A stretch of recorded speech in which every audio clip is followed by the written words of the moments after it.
Should we suspend? Because what Her Honor is saying is not written in the bill. So I don't know if We Her may Honor suspend, would Mr. like, President, like but- me to approach and try to explain, because I understand what Her Honor is trying to say. What I'm saying is it's not written in the bill. Mr. You President, can we may ask your suspend. staff because it's not written in the bill. We may suspend, Mr. President, but it is actually written in the bill, and I was Kindly read quoting it, the gentle lady kindly read it when I into the responded to her record. question. Then read it into the record, because yung binanggit niyong 5 items, nandyan nakasulat yan. But line 27, section 2, line 27 says, the promissory note shall be secured by any or a combination of the following. Yun nga kung binanggit nyo, nandyan yan. But it says a promissory note will be secured. My question was, paano mabubuhay ang mga ospital kung wala ng promissory note? Hindi nyo pwedeng ibato ito kasi ito sabi, the promissory note will be secured by the following.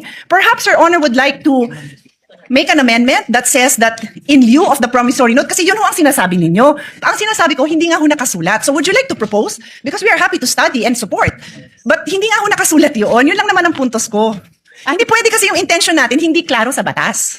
Well, that's why I'm glad, Mr. President, that we are in the period of amendments, because this representation is very open to proposed amendments, including subject to style, to not just improve the content of the bill, pero klaruhin ang crystal clear kung ano po yung intent niya. So no problem with that, Mr. President. Yes, and that is what I'm doing. By using the period of amendment to make the interpellations, I am making it known to the sponsor that what she is saying is not in the bill. So I believe, if yun po ang intention ng sponsor, then kayo po ang isulat nyo po yun, kasi kayo ang nagsabing yun yung gusto nyong gawin eh. Di kayo po ang magsulat nun. And we will be happy to review it, kasi hindi ko po amendment yun. Ako yung nagtatanong kung ano ang gagawin ng ospital kung wala siyang promissory.